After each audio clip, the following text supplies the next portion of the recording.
Thank you for coming this afternoon. My name is Murray Craig. I'm the Chief Technology Officer. I'm actually the patent holder of this technology, which was developed for something completely different. My company is Firestorm Emergency Services, which is the IP holder, and we have decided to integrate this with the UAV. See if we can get this to work. The IP holder is a private company based in Seattle. We began operation in the mid-20s, and we were involved in Civil Air Patrol. Anybody here in Civil Air Patrol? Okay, do you know who Civil Air Patrol is? Anybody? Okay, CAP, for those who don't, is the extension of the U.S. Air Force. We're the ones who are tasked to do search and rescue in the inland portion of America. I've been privileged to join about 10 years ago. I now served till just 2 weeks ago at National Headquarters, where I was involved in their drone program, where we would take the eyeball and we were teaching sensor operators who fly the MQ-7s, and we put it on a 182, and we put them in the back seat of a 182 and have them run around and learn how to fly the thing as if they were there. We have been evolving this technology to find crash beacons. Everybody's familiar with ELTs on aircraft, PLBs on boats, or PLBs on personal locator beacons, and EPIRBs for boats. So that in an emergency, it sends off a signal, and then you go hunt it.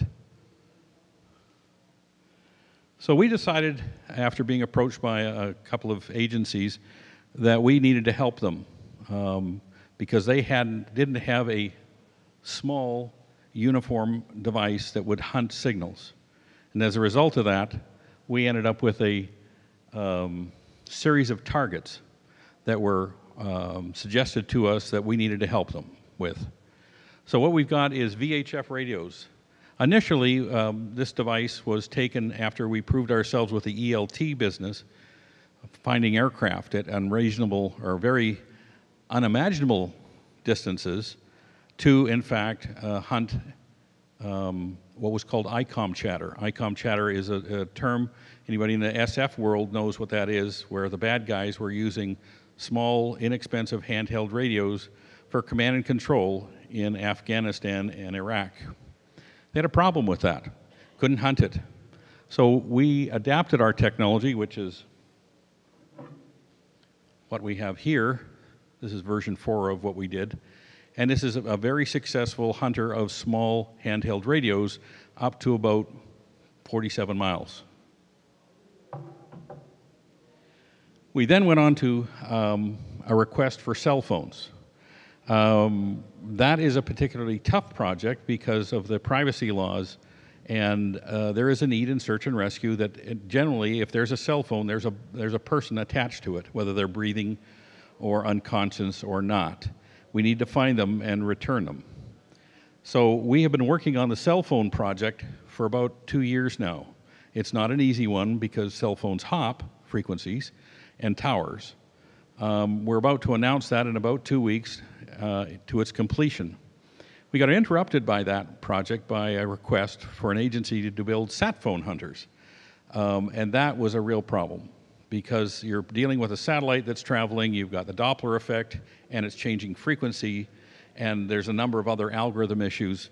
And after 4.5 months, we successfully delivered the first of those. The next thing we had an issue with was blue force tracking. If you're involved in search and rescue at all, you know that we have to track our fellow searchers, whether it be law enforcement or fire. So we were tasked by a fire agency to develop a program that would allow us to hunt the firefighter's radio in a building. We've seen a number of cases where collapsed structures, we were unable to geolocate them because the floor plan that had originally existed before we got started no longer exists. Only way to find them was to turn their radio on and then look for them using this same technology. The essence of it is that we have this very impressive antenna system that's capable of having a very narrow view. So if you're a camera person, you understand that cameras have long lenses and short lenses. One's a wide angle lens, and you've got very narrow aperture ones, telephoto lenses. We are essentially the 5,000 millimeter lens of antennas. we have a 2-degree aperture, so we have a very narrow view when you move the device left to right. It's capturing 21,000 data points per second as you swing the antenna system. So it produces a nice little graph and says, oh, wait a minute, that was the high point, go back there. So we have this incredible software that then interprets all of that and says the actual line of bearing is in that direction. You move to a new location and take a second reading, and now you can geolocate them. So since 2005, when we first started this project, where I had my very first save, no one could find this crashed airplane at the Oshkosh Air Show, and I had built a prototype just for fun. We were able to save a pilot who was in the trees, and no one could see him because of the actual terrain. And this is a problem with cameras versus detectors. So because our antenna system has a 3D compass in it from a torpedo, you scan this way, and then you scan this way, and it's going to give you your 2 angles, and you can determine roughly where he is. And that was the impetus for me building this company. I got to save somebody's life. And there's nothing more motivating than to have that feeling that you actually did the holy grail of search and rescue. We also hunt other things, EPIRBs, jammers. It was a big issue this morning with the FAA. They have a problem with jammers on GPSs. Alzheimer's bracelets. This is something that is near and dear to a lot of us. My father was a wanderer. A number of people, I'm sure you know, are in that critical situation. There are a number of companies, including ourselves, who build a wristband in the 216 megahertz range, where you can put this nice little bracelet on your grandmother, grandfather, and we can go find them, and we can find them now. The difference is some of these organizations who do this have more of or less of a philanthropic view and more of a commercial success in mind when they're actually doing this, and as a result, they're not being found in time. I have a problem with that. And the other thing we do is we hunt animals. We currently have a installation in Virginia where we're hunting bats. They glue a little tiny transmitter on the leg of the bat and then hunt them. And what they're looking for is pattern of life in the bat and see what they're doing. And they've never been able to do it before. And because we're taking 21,000 data points per second, the biologists for the first time ever are being able to do a true pattern of life, to watch the bat fly around in its pattern that they will then go out and publish. And so instead of taking 5 years to get enough data on that, they're doing it in a season. So this is a huge advantage, and again, a perfect application for a UAV, which is why we adapted it. So we also have, in Southern California, we have a biologist who's tracking the results of the 73 freeway that cut through Orange County and has created problems for the cougar population. And we're losing those mountain lions at a terrible rate. They're getting hit by cars. So they built underpasses, but they have a difficult time because they're very smart animals doing a pattern of life of the cougars.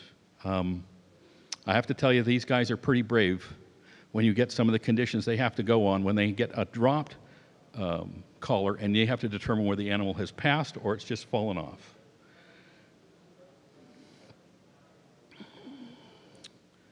So in my view, there are 3 types of sensors for UAVs. There are cameras, which is great, but if you're a searcher, and I think Gene Robinson is here in the room. Are you here, Gene?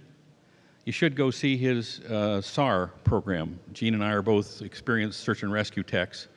I did the Columbia shuttle recovery with my cadaver dogs, and that was my first real experience at a national level of a disaster. I have been involved for nearly 40 years in search and rescue, and it's always been the same. You either do 1 of 2 types of hunts. You either hunt based on the last known position of the wandering Alzheimer patient, or you've got an aircraft crash some out there and you have to do what's called a pattern grid search. And you send the UAV across or people across in a pattern. And there's a philosophy on how to do that, and the Air Force teaches that. And that was a 5-day course I took in Louisiana. And it's no different than what we do today. So the next thing is electro-optical, and we're all familiar with FLIR and other of those devices. And finally, what I bring to you today, the first time it's ever seen the light of day, is intelligent radio direction finding. And that's significant because this changes the revenue opportunities for people who are operators, and it changes the opportunities for communities and agencies to do more with what they already have. We decided at some point that we would start getting into the UAV business. I'm a 3,500-hour Jet Ranger pilot. I don't fly anymore. I was happy to do it when I did, but I just don't want to do it anymore. But I love airplanes. My grandfather and father started an airline in Canada, became the second largest one. So I went to my first crash in 1984 in the interior of British Columbia, and it was almost identical terrain as what I saw at the Columbia Shuttle in Texas. It's obviously a calling. So I've chosen to live with this kind of idea that I'm here for something else, which was try and bring technology to applications that no one had thought of before. So as a result of that, intelligent radio direction finding became my mission in life. And what we did is we took and we did the software for the targeting and mapping, making it completely independent of the skill set of the operators. Because if you know Civil Air Patrol or other search and rescue organizations, there are always a few people who are out there who aren't as skilled as the most skilled searcher. I don't think anybody would deny that. So our goal was you wanted to be able to hand this product to anybody who had ever done any search and rescue and make them as smart and as efficient as the guy who had spent hundreds of hours training on this. So all of the software we developed was trunk monkey capable. Sorry. So we have three groups. And a part of the problem we have with the cameras is that all they do is, in fact, look. Where do you look? And that's what radio direction finding does for you. It gives you that place to go start your position and look. So we do this between 100 megahertz and 1.6 gigahertz and anything in between. We have our own targeting and mapping software, which is pretty spectacular. And we have had a number of, oops, not getting anywhere. There we go.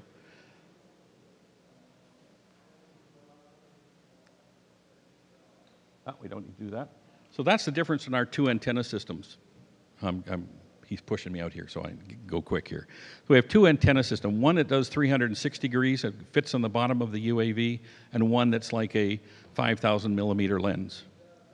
We have a number of different models, and we have put it on a number of different platforms. Our current platform is a 182, where we've done some testing of the technology, where we've achieved 97 miles at about 1,000 feet. We've also put it in trucks.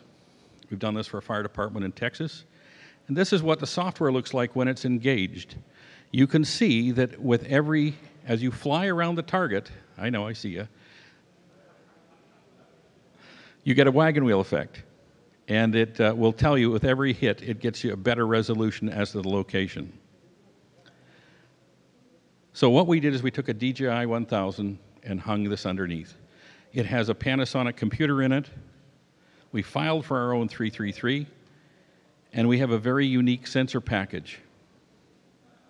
Here we are testing this thing in Coos Bay with the sheriff, who's our first customer, and we are very successful in hunting down this test signal. And we do a variety of applications here, and so there's a great revenue opportunity for people who choose to do this. We are platform independent. And so with that, I'm going to wrap it up.